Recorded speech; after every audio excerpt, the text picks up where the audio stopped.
संभाजी शिंदे साहेब।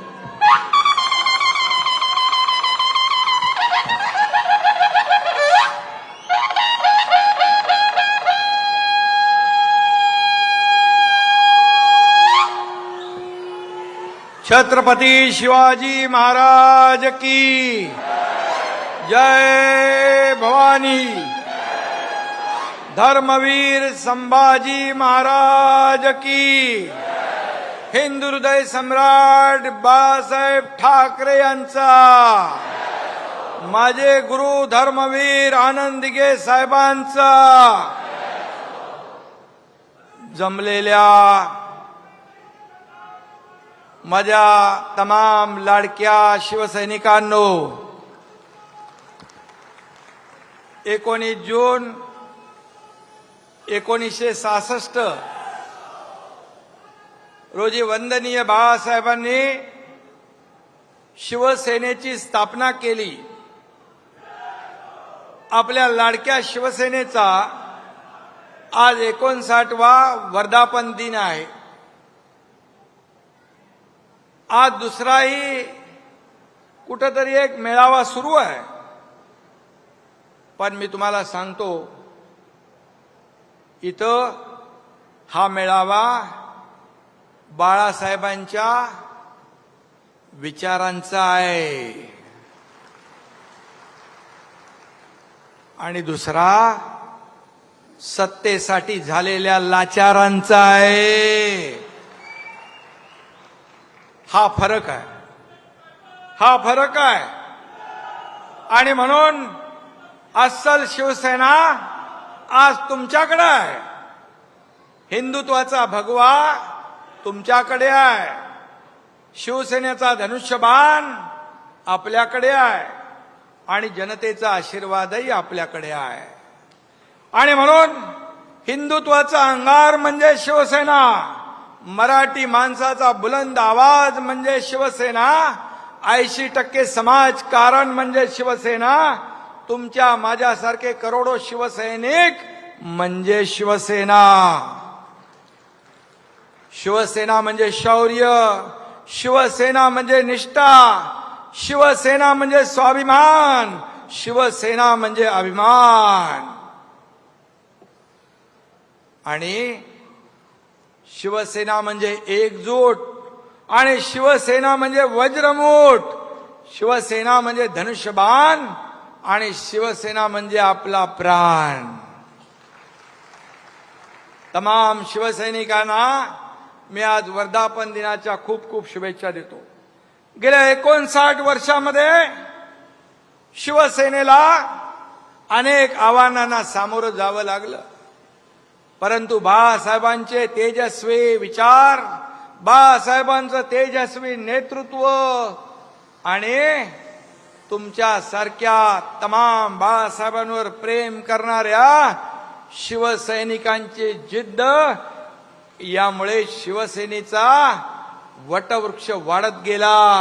आणि आज या महाराष्ट्रात नाही तर देशभरामध्ये बाळासाहेबांच्या आणि आनंद दिघे साहेबांच्या विचारांची शिवसेना वाढते, फोफावते। कालच माझ्याकडे 7 राज्याचे प्रमुख आले होते आणि त्या राज्यामध्ये शिवसेना वाढतीये। शिवसेनेचे अनेक इतर पक्षातले मोठे नेते, त्यांना देखील शिवसेनेमध्ये यायचं आहे। आणि म्हणून ही जी काय वाढ होतीये, खऱ्या अर्थाने बाळासाहेबांच्या विचारांची आणि तुमच्या सगळ्यांच्या मेहनतीची, धर्मवीर आनंद दिघे साहेबांची शिकवण आणि खऱ्या अर्थाने 80% समाजकारण आणि 20% राजकारण, हा मूल मंत्र घेऊन आपण पुढे चाललोय, याचं हे प्रतिबिंब आहे। आणि म्हणून मला सांगायला अभिमान वाटतोय की बाळासाहेबांचा विचार आपण जीवापाड जपला, शिवसेनेचं नाव आपण जपलं, आणि त्यामुळेच शिवसेनेची विजयी घोडदौड आज दिमाखात सुरू आहे।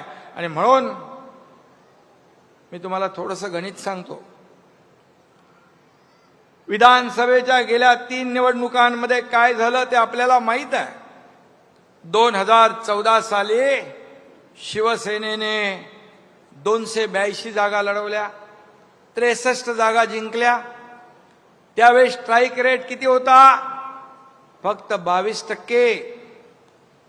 2019 साली शिवसेनेने 124 जागा लढवल्या आणि 56 जागा जिंकल्या. त्यावेळी स्ट्राईक रेट होता 45%. आणि 2024 ला आपल्या तुमच्या शिवसेनेने 80 जागा लढवल्या आणि तब्बल 60 जागा जिंकल्या. आणि उभाटाने 85 जागा लढवल्या, अवघ्या 20 जागा जिंकल्या. म्हणजे स्ट्राईक रेट फक्त 23%. म्हणजे आपल्या शिवसेनेच्या 1/3 मतही त्यांना मिळाली नाहीत.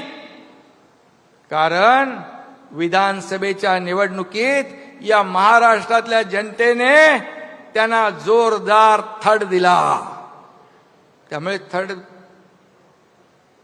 1/3 मतं मिळाली नाहीत. आणि ज्या जागा जिंकल्या त्या देखील काँग्रेसच्या वोट बँकेवर, काँग्रेसच्या मेहरबानीवर. कारण शिवसेनेचे हक्काचे मतदार यांनी उबाटाला केव्हाच टाटा बाय बाय केलेला आहे. हे या 2024च्या निवडणुकांमध्ये आपण पाहिलं. आणि जनतेने या निवडणुकीमध्ये त्यांची बिनपाण्याने हजामत पण करून टाकली आहे. आणि म्हणून आपल्याकडे आत्मविश्वास आहे, त्यांच्याकडे अहंकार आहे. आत्मविश्वास आपल्याला यशाकडे नेतोय, अहंकार त्यांना विनाशाकडे नेतोय. आणि म्हणून अहंकारी लोकांचा फणा 2024च्या निवडणुकीत या ठिकाणी जनतेनेच या ठिकाणी ठेचण्याचं काम केलंय.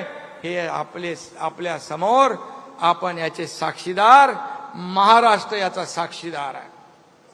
खरं म्हणजे बाळासाहेबांनी ज्या काँग्रेसला आयुष्यभर विरोध केला, त्याच काँग्रेसच्या दावणीला शिवसेना बांधण्याचं काम पाप कुणी केलं आपल्याला माहित आहे. आणि त्याचबरोबर सत्तेसाठी लाचारी पत्करण्याचं काम कुणी केलं तेही आपल्याला माहित आहे. सत्तेसाठी लाचारी पत्करली आणि कमरेचं डोक्याला गुंडाळलं. ही अशी परिस्थिती निर्माण ज्यांनी केली त्यांना 2019ला शिवसेनेच्या मतदारांशी विश्वासघात त्यांनी केला. बाळासाहेबांचा विश्वासघात त्यांनी केला. बाळासाहेबांच्या विचारांचा विश्वासघात त्यांनी केला. मराठी माणसाचाही विश्वासघात केला, हिंदुत्वाचाही विश्वासघात केला.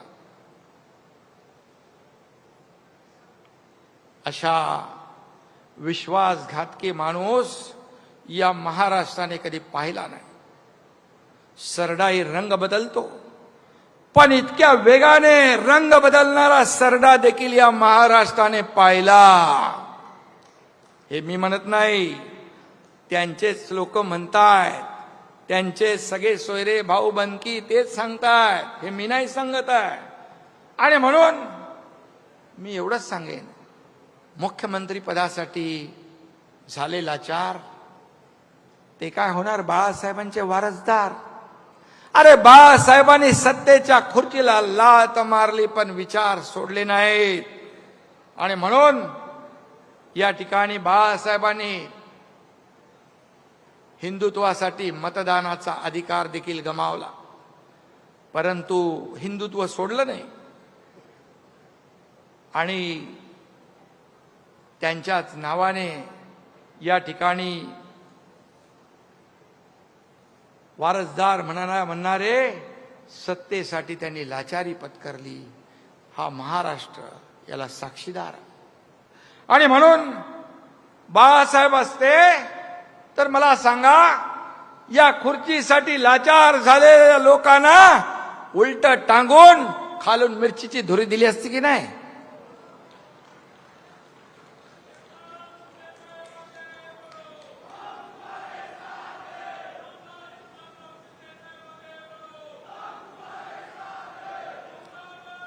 हिंदुत्व आणि मराठी माणसाशी विश्वासघात केल्यामुळे आपण पाहताय किती आगतिक झालेत, किती उतावेळ झालेत, किती लाचार झालेत. युती करता का माझ्याशी, युती करता का माझ्याशी. माणसाचे दिवस, माणसाची परिस्थिती कधी बदलेल हे सांगू शकत नाही. परंतु जेव्हा सत्तेमध्ये असतो आपण त्यावेळेस सगळ्याला कसपटा समान समजणारे आज त्यांची काय अवस्था झाली आहे. कशामुळे? बाळासाहेबांचा विचार सोडल्यामुळे, सत्तेचा मोह आणि सत्तेसाठी लाचारी केल्यामुळे ही परिस्थिती झाली आहे. पण मी आपल्याला सांगतो, मगाशी गुलाबराव म्हणाले की आपण एक विचारधारा घेऊन पुढे गेलोय. आपल्या शरीरातला रक्ताचा शेवटचा थेंब असेपर्यंत हिंदुत्वाशी कधी प्रतारणा होणार नाही. हिंदुत्वाशी कधी तडजोड होणार नाही. सत्तेच्या खुर्चीसाठी कधीही तडजोड आम्ही करणार नाही. हे वचन आम्ही जेव्हा सर्वसामान्य लोकांचं सरकार स्थापन केलं त्यावेळेस दिलंय. आणि म्हणून स्थानिक आपण वर्षाचे 12 महिने 365 दिवस काम करतो. लोकांच्या अडीअडचणीमध्ये आपण धावून जातो. काही लोकांना निवडणुका आल्यावर जनतेची, कार्यकर्त्यांची आठवण येते. एरवी त्यांचं काय असतं, हम दो हमारे दो एवढंच असतं. पण आपलं नाहीये. आपलं अख्खा महाराष्ट्र आपलं आहे. महाराष्ट्रातली जनता आपली आहे. आणि म्हणून आता निवडणुकांचं वारं फिरायला लागल्यावर यांना हिंदुत्व आठवतंय, यांना मराठी माणूस आठवतोय. परंतु ज्यांनी विश्वासघात केला, ज्याने लाचारी केली, ज्याने मतदारांची बेईमानी केली, ते मतदार तुम्हाला या निवडणुकीत सुद्धा वाऱ्यालाही फिरकू देणार नाहीत. तुम्हाला तुमची जागा दाखवल्याशिवाय राहणार नाहीत. आता आहे ना मराठी माणूस आठवेल. आता मराठी माणूस आठवेल. मराठी माणसाच्या नावाने खोटे गळे काढतील. मला त्यांना विचारायचं आहे की बाळासाहेबांच्या नंतर मराठी माणसासाठी तुम्ही काय केलं, याचा हिशोब तर द्या. याचा हिशोब द्या. तुम्ही मराठी माणसापासून फारकत घेतली, हिंदुत्वापासून फारकत घेतली. तुमच्या नाकर्तेपणामुळेच मुंबईतला मराठी माणूस हद्दपार झाला. मुंबईच्या बाहेर गेला, नाला सोपाराला गेला, इकडे बदलापूरला गेला, वसई विरारला गेला. हे पाप तुमचं आहे. गेले 20 वर्ष मुंबईमध्ये कोणी सत्ता गाजवली हे सर्वश्रुत आहे. आणि म्हणून आता म्हणतात आम्ही हिंदुत्व सोडलं नाही म्हणता. मला सांगा, हिंदुत्व सोडलं नाही. हिंदुत्व काय टी शर्ट आहे का? घातला, काढला, सोडला. मला सांगा, हिंदुत्व तुम्ही सोडलं नाही. मग हिंदू हृदय शिवसेना प्रमुख बाळासाहेबांना हिंदू हृदय सम्राट म्हणताना तुमची जीभ का कचरते? हिंदू धर्माला शिव्या देणाऱ्यांच्या मांडीला मांडी लावून का बसता? स्वातंत्र्यवीर सावरकरांचा अपमान करणाऱ्यांच्या गळ्यात गळे का घालता? प्रचार सभांमध्ये पाकिस्तानचे झेंडे का मिरवता? बॉम्बस्फोटातला आरोपी तुमच्या रॅलीमध्ये काय करतो? आणि त्याचबरोबर दहशतवादी याकूब मेमनची कबर का सजवली? हा माझा सवाल आहे. आणि त्याचबरोबर जेव्हा PFI का काहीतरी संघटना त्याचं पेव फुटलं, त्या PFI म्हणजे देशद्रोही संघटनेच्या बरोबर तुम्ही राष्ट्रभक्त RSS ची तुलना करता, त्यांना शिव्या घालता. हे कुठलं हिंदुत्व आहे? हे कुठलं हिंदुत्व आहे? आणि म्हणून त्यांचं कधी सोयीचं आहे, कधी धरायचं कधी सोडायचं असं नाही चालत. जनता सुज्ञ आहे. तुम्ही धरायचं सोडायचं केल्यामुळे या महाराष्ट्रातल्या जनतेने तुम्हाला विधानसभेत तुमची जागा दाखवली. 20 जागांवर तुम्हाला आणलं. त्या 7, 8, 10 जागा देखील ज्या तुमच्या आल्या त्या देखील अतिशय कमी मताने आल्या, आणि ज्या बाकी आल्या त्या काँग्रेसच्या मेहरबानीमुळे आल्या. बॉम्बस्फोटातल्या आरोपीला घेऊन फिरता, आणि मगाशी मी म्हटलं राष्ट्रभक्त देशभक्त RSS यांना टोमणे मारता. अरे मी काल बघितलं अहमदाबादमध्ये पण त्या विमान दुर्घटनेमध्ये ते लोक होते पुढे मदतीला. जिथे आपत्ती असते जसे शिवसैनिक धावून जातात आपत्ती संकटात, त्यावेळेस RSS चे लोकही असतात. मी कुणाशी तुलना करताय? देशद्रोह्यांची तुलना देशभक्तांशी. हे तुमचं हिंदुत्व आहे? राम भक्तांना हरामखोर म्हणणारे कोण? हनुमान चालीसामध्ये जेलमध्ये घालणारे कोण? सगळं झालं, सगळं करून वरून म्हणतात आम्ही हिंदुत्व सोडलं नाही. मग हनुमान चालीसा म्हणणाऱ्याला जेलमध्ये टाकलं, त्यावेळी तुमचं हिंदुत्व कुठं गेलं होतं? ही सगळी उदाहरणं मी जी दिली, हे सगळं करताना तुमचं हिंदुत्व कुठं गेलं होतं? तेव्हा हिंदुत्व आठवलं नाही.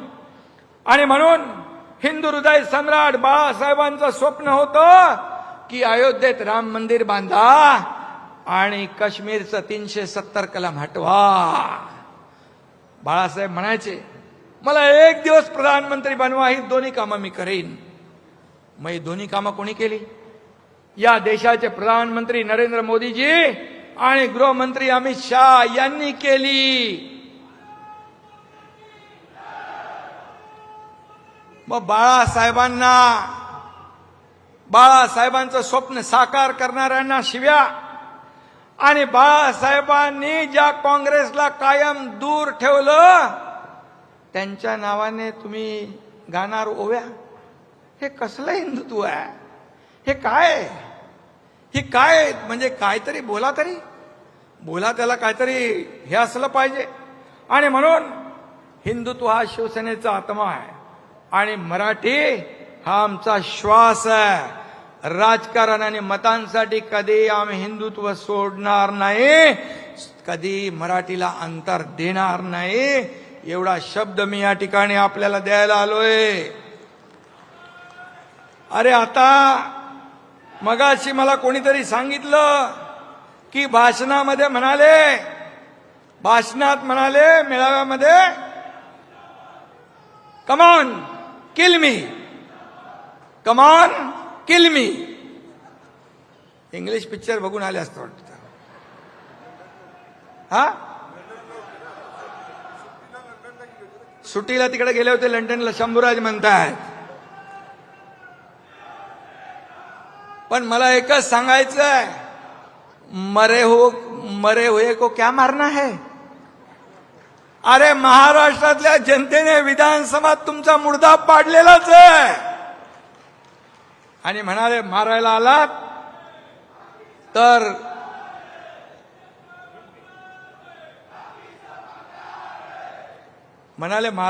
अँब्युलन्स घेऊन या. आता काय बोलायचं? अँब्युलन्स घेऊन या, अँब्युलन्स मधून परत जाल, म्हणजे तुम्हाला आम्ही फटके देऊ, तुम्ही परत जाल. पण नुसताच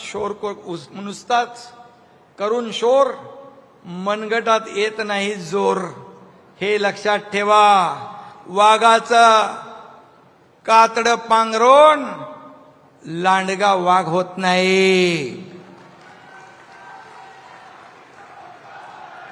त्याला शेर का कलेजा लगता है आणि मनगटात जोर लागतो. नुसता तोंडाच्या वापा सोडून चालत नाही, त्याला मनगटात ताकद लागते. आणि तोंडात दम असून चालत नाही, तर मनगटात दम लागतो. तो या माझ्या शिवसैनिकांमध्ये आहे. आमच्या नादाला लागू नका तुम्ही. अरे तुम्हाला आम्ही 2-2.5 वर्षापूर्वी दाखवलंय, 3 वर्षापूर्वी तुमच्या टांगा पलटी, घोडे फरार करून टाकले आम्ही. आमच्या नादाला काय लागतंय? अरे हा एकनाथ शिंदे बाळासाहेबांचा सच्चा कार्यकर्ता, धर्मवीर आनंद दिघे साहेबांचा कार्यकर्ता आहे. बाळासाहेबांनी भाषणात सांगितलंय, धर्मवीर आनंद दिघेंच्या तालमीतले लोक आहेत. हा एकनाथ आहे. अरे आमच्या नादाला कशाला लागतं? आम्ही कोणाच्या नादाला लागत नाही. हम किसको छेड़ते नहीं, अगर हमें कोई छेड़ेगा तो हम छोड़ते नहीं.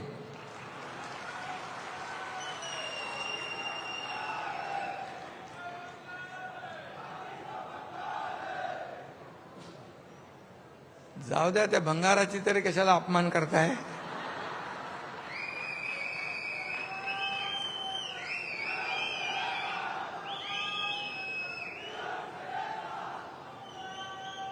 परवा पहलगाम, गेल्या महिन्यात पाकड्यांनी आपल्या आया बहिणींचं कुंकू पुसलं,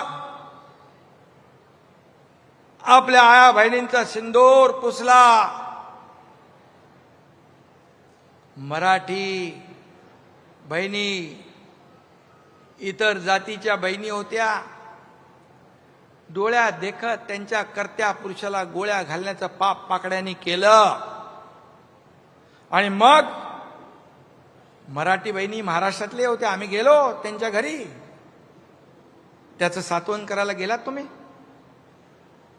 कधी गेलात? कधी जाणार नाही.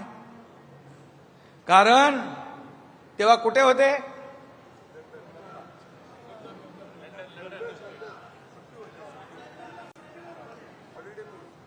सुट्टी होती. तेव्हा कुठं गेलं होतं तुमचं देशप्रेम? तेव्हा कुठं गेलं होतं तुमचं मराठी प्रेम? कुठं गेलं होतं बहिणींवरचं प्रेम? ऑपरेशन सिंदूर झालं, दहशतवाद्यांचे अड्डे भारतीय लष्कराने उद्ध्वस्त केले. फक्त 20 मिनिटात हवाई दलाच्या विमानाने 20 मिनिटात पाकिस्तानची चरबी उतरून टाकली. हमारी फौज ने और मोदी जी ने पाकिस्तान के घमंड को तोड़ा है. ओ पाकिस्तान, ये कांग्रेस का हाथ नहीं, ये मोदी जी का हथौड़ा है. लक्षात ठेवा. आता पूर्वीचे दिवस गेले. मगाशी श्रीकांतनी सांगितलं की किती हमले झाले तरी सुद्धा कधीही भारत सरकारने यापूर्वीच्या 2014 पूर्वीच्या कधी ऍक्शनला रिॲक्शन दिली नव्हती. पण ह्या देशाचे प्रधानमंत्री म्हणाले, अब गोली का जवाब तो गोले से देंगे, ईंट का जवाब पत्थर से देंगे और दुश्मन के घर में घुस के मारेंगे. ही बोलायची हिम्मत कुठल्या प्रधानमंत्र्यांनी दाखवली मला सांगा? किती? आणि राहुल गांधी, काँग्रेस अशा प्रधानमंत्र्यांचा एकेरी उल्लेख करतात, त्यांच्यावर आणि लष्करावर अविश्वास दाखवतात. आपल्या लष्करावर, आपल्या प्रधानमंत्र्यावर त्यांना विश्वास नाही. त्यांना पाकिस्तानच्या अध्यक्षावर विश्वास आहे. आणि मला नाही एक, आणि त्याचबरोबर मला नाही, संपूर्ण 140 कोटी जनतेला ऑपरेशन सिंदूर बद्दल अभिमान आहे. आपल्या लष्करी सेनेबद्दल अभिमान आहे. या देशाच्या प्रधानमंत्र्यांच्या बद्दल पण अभिमान आहे. बाळासाहेब असते तर मुक्त कंठाने त्यांना शाबासकी दिली असती. परंतु शाबासकी जाऊ द्या, ही कद्रू माणसं आरोपाशिवाय करणार काय दुसरं. आणि म्हणून भारताने पराक्रम गाजवल्यानंतर काँग्रेसच्या राहुल गांधींना आणि या बाकी उबाटा बिबाटाच्या चमच्यांना प्रश्न पडलाय, किती विमानं पडली, किती मिसाईल पडले, किती ड्रोनचं नुकसान झालं, किती नुकसान झालं. अरे, भारतीय लष्कराच्या पराक्रमावर शंका घेताय. भारतीय लष्कराने पाकिस्तानला धडा शिकवण्याचं काम केलं आणि आपण टार्गेटेड हल्ला केला, प्रिसाइज अटॅक केला. आपण फक्त आतंकवादी अड्डे उद्ध्वस्त केले, आपण कुठल्याही सामान्य नागरिकाला मारलं नाही. मग तुम्ही पाकिस्तानच्या लष्कर प्रमुखांवर विश्वास दाखवताय. हा खरं म्हणजे देशद्रोहापेक्षा हा त्याच्यापेक्षा देखील छोटा गुन्हा नाही. खरं म्हणजे हा एक प्रकारचा देशद्रोहच आहे. आपल्या लष्करावर अविश्वास दाखवणं हा एक प्रकारचा देशद्रोह आहे. कसले हिशोब मागताय. अरे 26/11 मध्ये जे लोक मेले बॉम्बस्फोटमध्ये, साखळी बॉम्बस्फोटमध्ये जे लोक आपले निरपराध लोक मेले, त्यांच्याबद्दल कधी विचारणा केली. गेल्या अनेक वर्षात सामान्य निरपराध 20,000 लोक मारले गेले. सीमेवर लढणारे सैनिक लष्करातले 6,500 मारले गेले. जवान, त्यांच्या मृत्यूचा हिशोब मागताय.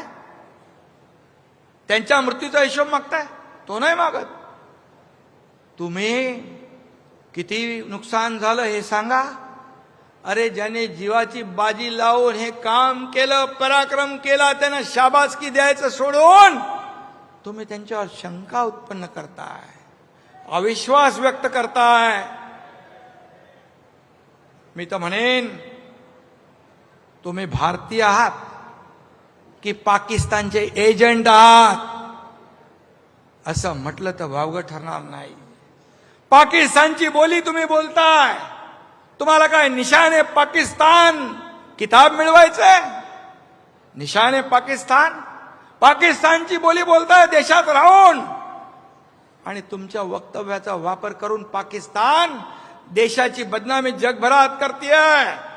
मग ते राहुल गांधी असतील, नाही तर आणखी कोणी असतील. बाळासाहेब असते ना तर तुमचा कोर्ट मार्शलच केला असता आणि तुम्हाला तुमची जागा दाखवली असती. इथं मी सांगतो आपल्याला, इथं जे वक्तव्य करतात ते पाकिस्तानमध्ये पाकिस्तानचे लोक दाखवतात, जगाला दाखवतात की हे बघा तुमच्या देशातलेच लोक काय म्हणतात. हे म्हणतात पाकिस्तान में राहुल गांधी क्यों वायरल है. पाकिस्तानमध्ये त्याची एवढी मोठी लोकप्रियता झालेली आहे. आणि त्याचबरोबर दुसरं एक त्याच्यामध्ये आहे की हा एक आहे, काय म्हणाले, how did Rahul Gandhi become a hero in Pakistani media.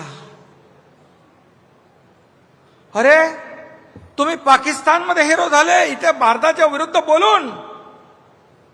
तुम्ही पाकिस्तानमध्ये जरी हिरो झाला असाल तर पाकिस्तानमध्ये तुम्ही हिरो आणि भारतामध्ये झिरो. ही भारतातली जनता तुम्हाला केल्याशिवाय राहणार नाही. आणि म्हणून हे वक्तव्य तुम्ही जाऊन करता देशाच्या प्रधानमंत्र्याच्या विरोधात, लष्कराच्या विरोधामध्ये. हा देशभक्ती नाही, ही देशद्रोह आहे. मी आताच आपण सगळ्यांनी श्रीकांतची मुलाखत ऐकली, मिलिंदची ऐकली. त्याने सांगितलं अनुभव आलेले काय काय. आपल्या खासदार शिष्टमंडळ 32 देशामध्ये गेलं. खऱ्या अर्थाने या शिष्टमंडळांनी काय केलं? भारताची भूमिका जगाला पटवून दिली.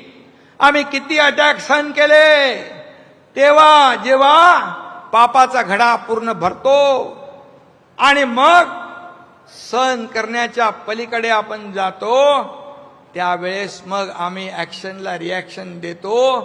ती आम्ही दिली. आणि पाकिस्तानला कसं पाणी पाजलं तेही जगाला या लोकांनी सांगितलं. आणि त्याचबरोबर पाकिस्तानचा दहशतवादी बुरखा टरा फाडण्याचं काम देखील या 7 शिष्टमंडळांनी केलं. एकामध्ये मिलिंद देवरा होते, एकामध्ये मगाशी सांगितलं मुलाखती श्रीकांतने, त्याच्यापेक्षा किती किती किती किती सिनियर लोक होते. पण एका शिष्टमंडळाचं नेतृत्व तुमच्या श्रीकांतला करण्याची संधी मिळाली. याचा सार्थ अभिमान आपल्या सगळ्यांना आहे. पक्षाचा प्रमुख म्हणून पण आहे आणि एक बाप म्हणून पण मला त्याचा अभिमान आहे. आणि या दोन्ही खासदारांनी जे काम केलं त्यामुळे माझा देखील अभिमानाने ओर भरून आला. आणि तुम्हाला देखील या शिवसेनेचे 2 खासदार या भारताचं नेतृत्व करतात जगभरामध्ये. ही छोटी गोष्ट नाहीये. जे आता गल्लीमध्ये बसून जे काय मगाशी त्याला मिलिंदने उत्तर दिलेलं आहे, त्यामुळे मी काय त्या चिखलामध्ये दगड टाकू इच्छित नाही. आणि म्हणून खऱ्या अर्थाने मोदीजींनी श्रीकांतला देखील शाबासकी दिली, त्याच्या पाठीवर कौतुकाची थाप मारली. आणि मोदीजींनी श्रीकांतला म्हणाले, नवं नाव दिलंय भाऊ. कुठे भाऊ? मोदीजींनी शाबासकी दिली आहे. म्हणजे हे श्रीकांतचं श्रेय नाही, तुमच्या सगळ्या शिवसैनिकांचं श्रेय आहे.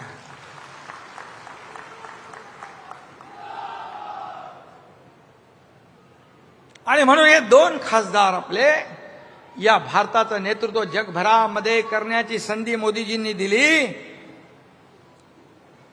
आणि त्यामुळे मी मोदीजींचं पण अभिनंदन करतो, त्यांना मनापासून धन्यवाद देतो. आणि खासदार मिलिंद देवरा यांचंही अभिनंदन करतो आणि खासदार डॉक्टर श्रीकांत शिंदे यांचंही मी मनापासून अभिनंदन करतो. खरं म्हणजे ते झाल्यानंतर एनडीएच्या बैठकीमध्ये ऑपरेशन सिंदूर, भारतीय लष्कराचा आणि प्रधानमंत्री मोदीजींचा अभिनंदनाचा ठराव मांडण्याची संधी तुमच्या एकनाथ शिंदेला दिली.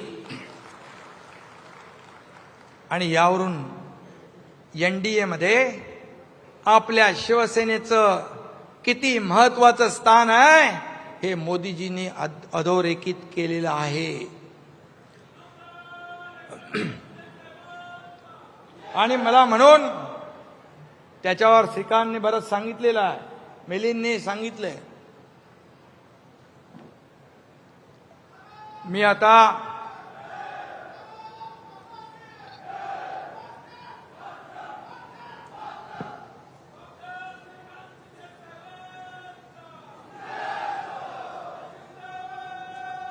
श्रीकांत शिंदे याचं शिष्टमंडळामध्ये गेल्यानंतर एक नवं रूप देखील आपल्या सगळ्यांना पाहायला मिळालं. शेवटी दिलेली जबाबदारी चोख बजावणं, प्रेशर होता, स्ट्रेस होता, एवढा सगळी मोठी जबाबदारी होती. पण मी त्याला सांगायचो, काही टेन्शन घेऊ नको. अरे तुझ्या बापाने तर हे चालू सरकार पाडून टाकलंय, त्यामुळे तू टेन्शन घेऊ नको. आणि मिलिंद तसा हुशार आहे, पहिला मंत्री राहिलेला आहे तो. त्यामुळे हे 2 आपले हिरे आहेत. आणि त्याने आपल्या शिवसेनेचं, महाराष्ट्राचं, देशाचं नाव उज्ज्वल केलेलं आहे. आता मला सांगा, आता हा विषय आपण बाजूला ठेवूया. आता मला सांगा, शेतकरी बळीराजा काय म्हणतो? एरे एरे पावसा. कशासाठी? शेतीसाठी. चांगली शेती उगायला पाहिजे, शेतकरी समृद्ध झाला पाहिजे, राज्य समृद्ध झालं पाहिजे. पण आता उबाटा काय म्हणतो? एरे एरे पैसा. कारण तोच त्यांचा जगण्याचा एकमेव मंत्र आहे. मला बोलायला पाहिजे, कारण ते काय काय विचित्र बोलतात. मी त्यांची भाषा नाही बोलत, परंतु मला बोलता येतं, मला सगळ्या गोष्टी माहीत आहेत. मी डॉक्टर नसलो तर मोठे मोठे ऑपरेशन करून टाकतो.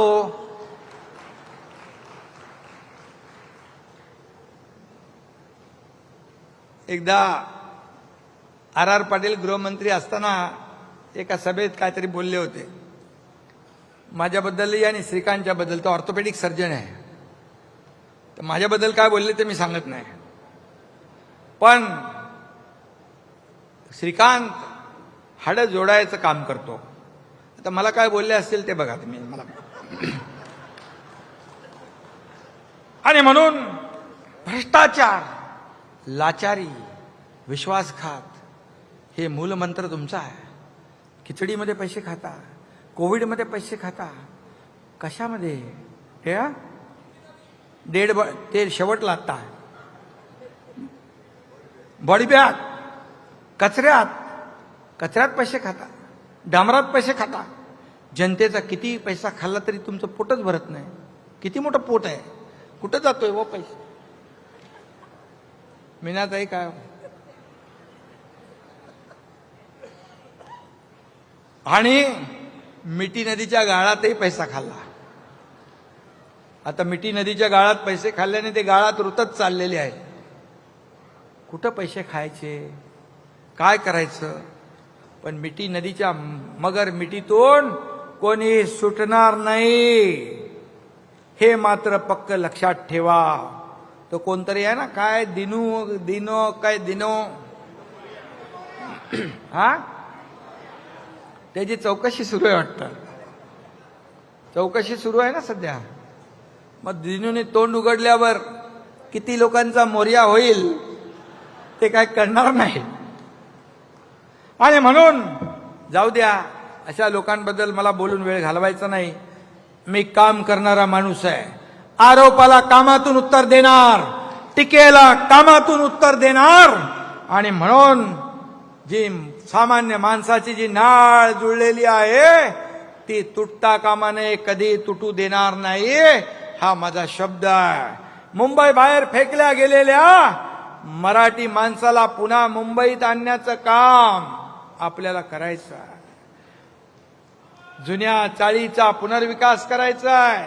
रखडलेल्या एसआरए प्रकल्पांना आपल्याला मार्गी लावायचं आहे. मुंबई घडवणाऱ्या गिरणी कामगारांना आपल्याला घरं द्यायची आहेत.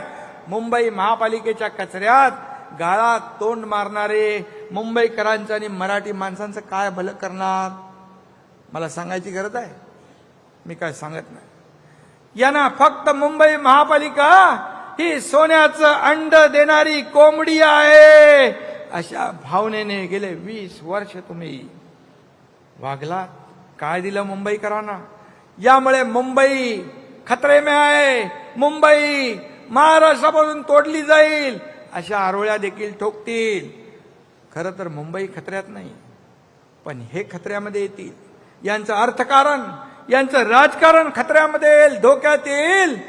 राक्षसाचा जीव कुठे असतो? राक्षसाचा जीव पोपटात असतो, राक्षसाचा. तसं यांचाच जीव बीएमसीत नाही रे बाबा, बीएमसीच्या तिजोरीत आहे.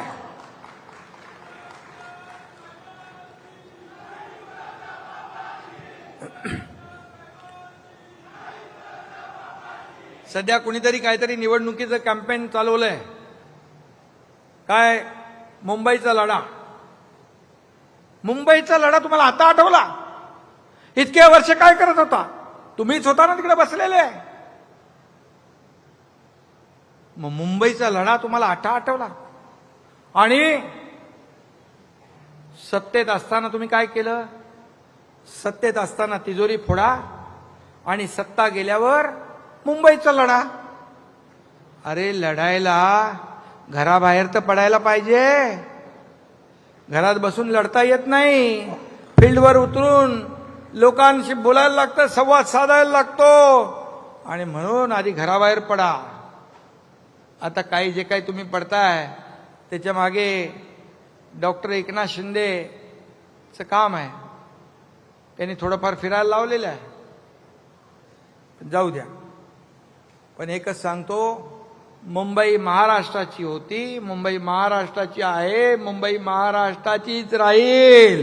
कुणाचा बाप जरी आला, 7 पिढ्या खाली उतरल्या तरी सुद्धा मुंबई महाराष्ट्रापासून तुटणार नाही.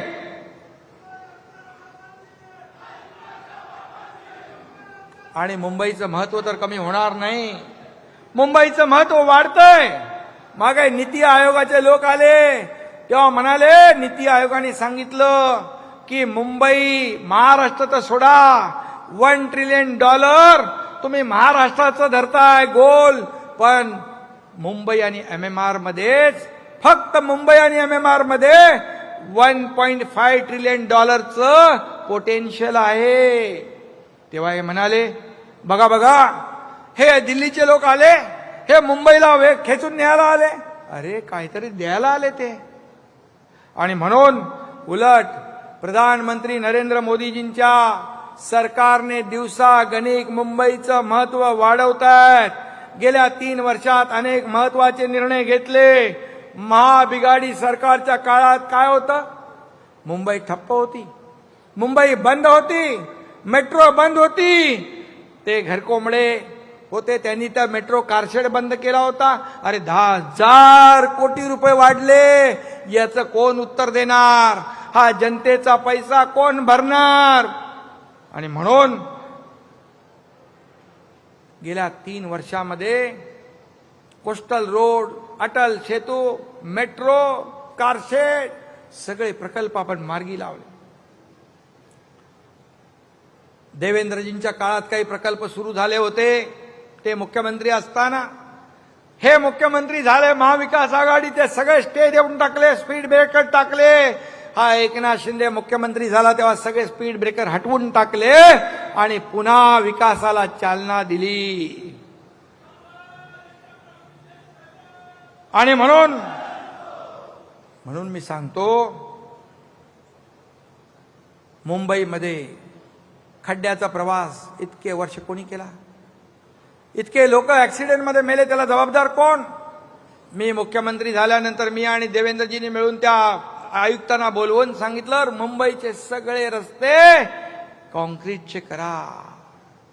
बोले काय प्रॉब्लेम आहे का? बोले काही प्रॉब्लेम नाही. दरवर्षी आम्ही 50 किलोमीटर करतो. 50 किलोमीटर करणं काही नियम आहे? बोले नाही. मग 2 टप्प्यामध्ये पूर्ण मुंबईचं कॉन्क्रिटायझेशन करण्याचा निर्णय घेतला आणि 1 टप्पा जवळपास आता पूर्ण होतोय. पुढच्या 1.5-2 वर्षात मुंबई खड्डे मुक्त होईल, सगळे रस्ते कॉन्क्रीटचे होतील. का नाही केलं तुम्ही? का दरवर्षी त्या खड्ड्यामधून रिपेरिंग करून डांबरातून पांढरं करायचं, पांढऱ्यातून काळं करायचं, खड्ड्यातून पैसे खायचे, खड्ड्यात लोकांना घालायचं आणि लोकांना मारायचं? हे पाप तुम्ही केलं. मुंबईतल्या STP, मुंबईमधल्या STP 25 वर्ष तुम्ही करू शकले नाही. हे सगळं घाण, दुर्गंधी, प्रदूषण असंच समुद्रात सोडत होते. आपलं सरकार आल्यानंतर STPच्या कामाला आपण चालना दिली. STP आता कार्यान्वित होतील आणि हे जे काही पाणी दिसतंय समुद्राचं, हे आता काळं आहे, पण ते निळं झाल्याशिवाय राहणार नाही. कारण आपण ते काम 25 वर्ष झालं नाही, ते आपण केलं. केंद्र सरकारच्या मदतीने अनेक प्रकल्प आपण पूर्ण करतोय. मुंबईला ग्लोबल फिनटेक हब आपण करतोय. परवाच मुख्यमंत्र्यांच्या उपस्थित 5 इंटरनॅशनल युनिव्हर्सिटी सोबत करार झाले. MMR एज्युकेशन हब होणार, MMR ग्रोथ इंजिन होणार. हे महाराष्ट्र हे देशाचं ग्रोथ इंजिन आहे. विकासाला चालना देण्याचं काम होत आहे. नवी मुंबईचे एअरपोर्ट आपण करतोय, झालंय, आता त्याचं उद्घाटन होईल. वाढवणला देशातलं सगळ्यात मोठं बंदर होत आहे, तिथे देखील आपण विमानतळ एअरपोर्ट करतोय. हे विकास, air connectivity, rail connectivity, road connectivity, water connectivity, हे सगळं असेल तेव्हा राज्य पुढे जातं. आणि म्हणून इन्फ्रास्ट्रक्चरवर जास्त जोर ज्या देशाचा राज्याचा असतो त्या राज्याचा विकास वेगाने होत असतो. आणि म्हणून गेल्या 3 वर्षात इतकी कामं आपण केली, विकासाला चालना दिली, लोकाभिमुख कल्याणकारी योजना आपण केल्या. आणि म्हणून मुंबईचं आंतरराष्ट्रीय दर्जावर, आंतरराष्ट्रीय स्तरावर महत्व पुढच्या 2-4 वर्षात वाढल्याशिवाय राहणार नाही. हा एकनाथ शिंदेची कमिटमेंट आहे. आणि एकनाथ शिंदे एकदा कमिटमेंट करतो ती पूर्ण करतो. आणि म्हणून स्थगिती सरकार बदलून प्रगती सरकार आपण आणलं. No reason, on the spot decision करणारं आपलं सरकार आहे. आपल्याला कारण दाखवा नाही, मी अधिकाऱ्यांना सांगतो, काम होणार नाही हे सांगायला अक्कल लागत नाही, स्किल लागत नाही. न होणारं काम नियमामध्ये बसून, कायद्यामध्ये बसवून करायला स्किल लागतं. असे अधिकारी आम्हाला पाहिजेत. म्हणून माझ्या 2.5 वर्षाच्या काळामध्ये जे काम केलं ते आपण पाहिलंय. जीवाची पर्वा न करता पूर्ण राज्यभर फिरलो, लोकांच्या, सर्वसामान्यांच्या मदतीला धावलो. आजही मला अनुभव येतोय. लोक रस्त्याच्या दुतर्फा असतात उभे, सभेत असतात, गच्चीवर असतात, टेरेसवर असतात, घरात असतात, सगळीकडे उभे असतात. भर उन्हात तानात उभे असतात. कोणाला पडली, कशाला? पण जे काय काम केलं त्याची आठवण लोकांनी ठेवली आहे. हे माझं भाग्य आहे. आणि सगळ्या पदांपेक्षा या लाडक्या बहिणींचा लाडका भाऊ हे मोठं पद मला मिळालं. आणि म्हणून सांगतो तुम्हाला, कोणी किती अफवा पसरवल्या, लाडकी बहीण योजना बंद होईल, पण मी सांगतो ही कोणी किती अफवा पसरवल्या, खोट्या काय काय म्हणाले, काही प्रयत्न केले तरी सुद्धा लाडकी बहीण योजना कधी बंद होणार नाही.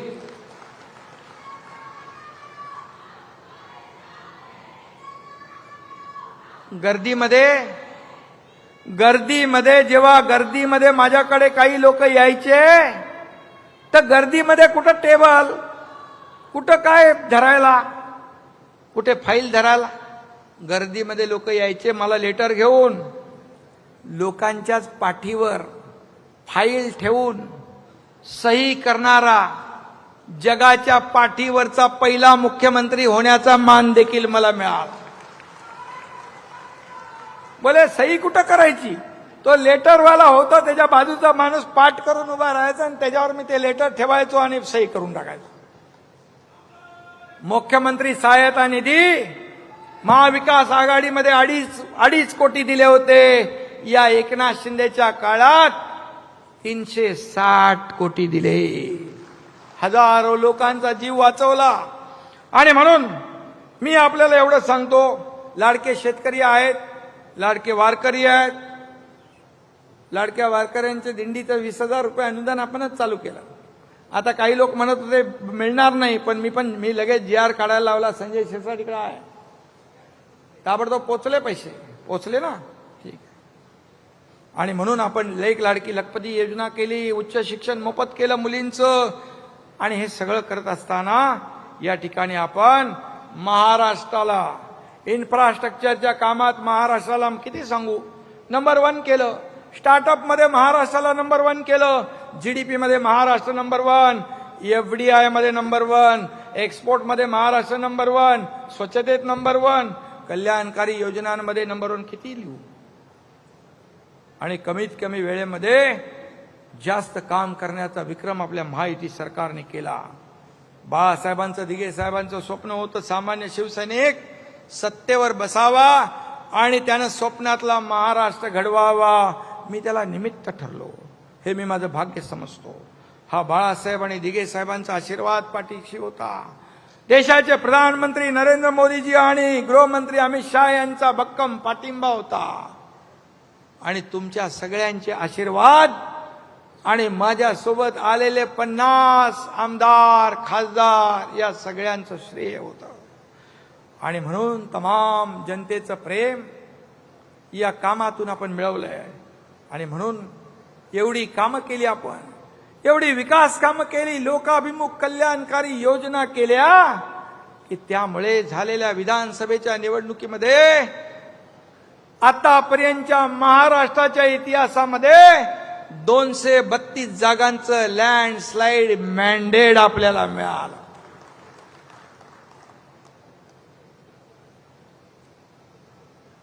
काही दिवसापूर्वी पुणे जिल्ह्यात एक अतिशय दुःखद आणि दुर्दैवी घटना घडली. सासरच्या छळाला कंटाळून आपल्या एका बहिणीने आपलं जीवन संपवलं. तशी लेक लाडकी असते, तशी बहीण लाडकी असते, तशी सून का वागू शकत नाही आपण? आपली लेक जेव्हा दुसऱ्याच्या घरात नांदते तेव्हा आपण विचार करतो की तिचं जीवन चांगलं झालं पाहिजे, तिला त्रास होता कामा नये. का मानसिकता बदलत नाही लोक? आणि म्हणून यासाठी आपल्या सुनांना देखील लेकीसारखं वागवण्याची मानसिकता तयार झाली पाहिजे. आणि म्हणून सुनेचा छळ करणारी वृत्ती हा समाजाला लागलेला कलंक आहे. आणि ही वृत्ती ठेचून काढली पाहिजे. आणि त्यासाठी आज आपण एक नवीन अभियान सुरू केलंय. काय? लाडक्या सुनेचं रक्षण हेच शिवसेनेचं वचन.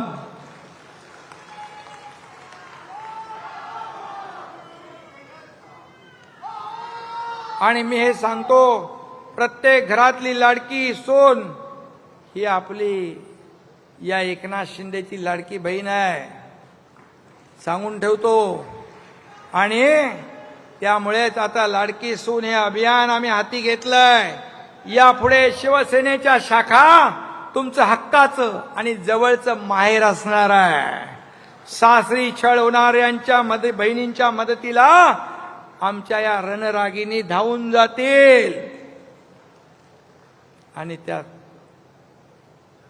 पीडित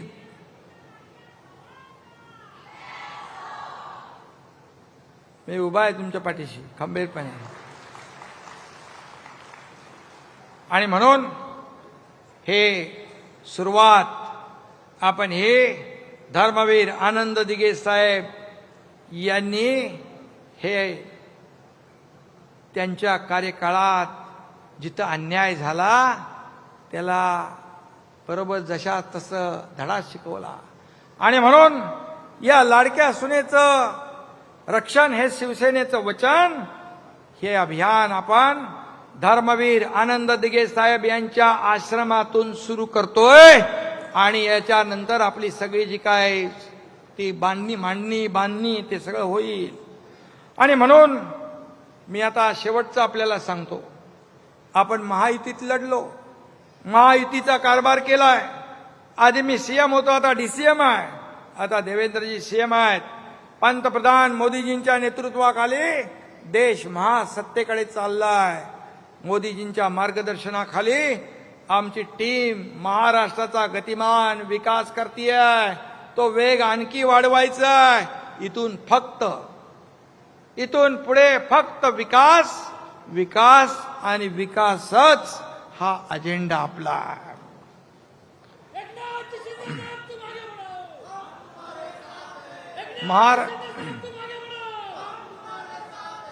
अरे बाबा, निवडणूक अजून माझी लांब आहे पुढे.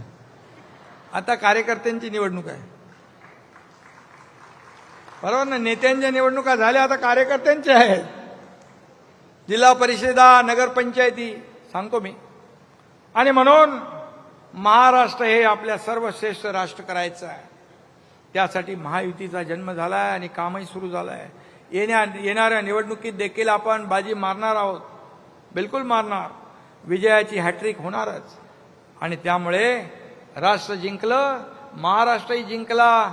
आता स्थानिक स्वराज्य संस्थाही आपण जिंकणार. शिवसेना पक्ष वाढतोय रोज दररोज. आज देखील काही नगरसेवक आले.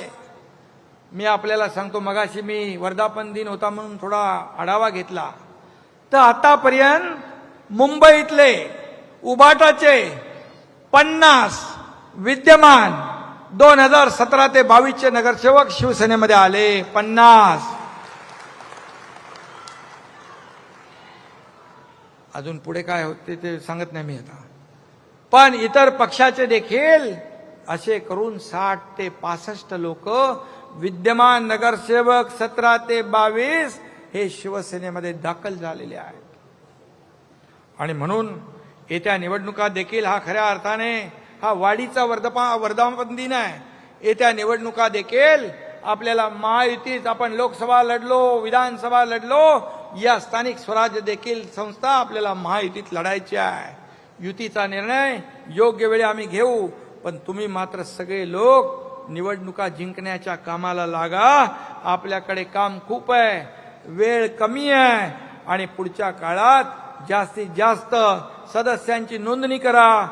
जेवढी नोंदणी जास्त तेवढा पक्ष मजबूत होईल. पक्ष मजबूत झाला, पक्ष मोठा झाला तर तुम्ही मोठे होणार आहात.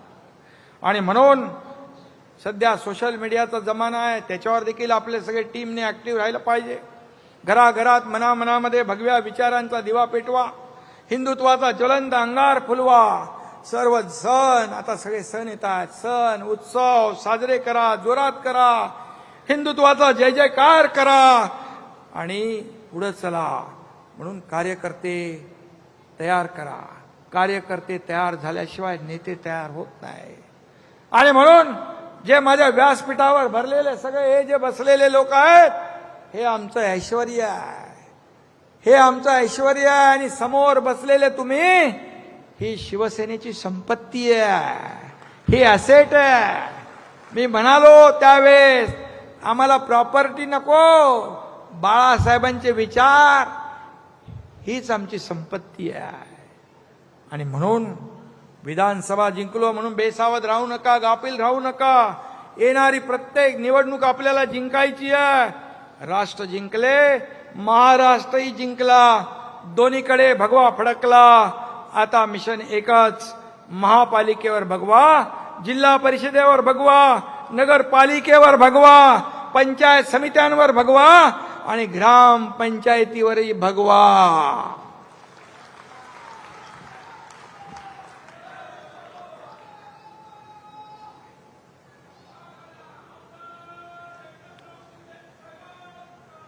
चला, अरे बाबा मुंबई पाहिजे का नाही? चला उठा, व्हा आता सज्ज. मुंबईवर सुद्धा भगव्याचेच राज्य. आणि म्हणून जनात भगवा, मनात भगवा, प्रत्येकाच्या घराघरात भगवा. सळसळणाऱ्या रक्तामधून जिवंत ठेवू उरात भगवा. धन्यवाद. जय हिंद, जय महाराष्ट्र. काही क्षणात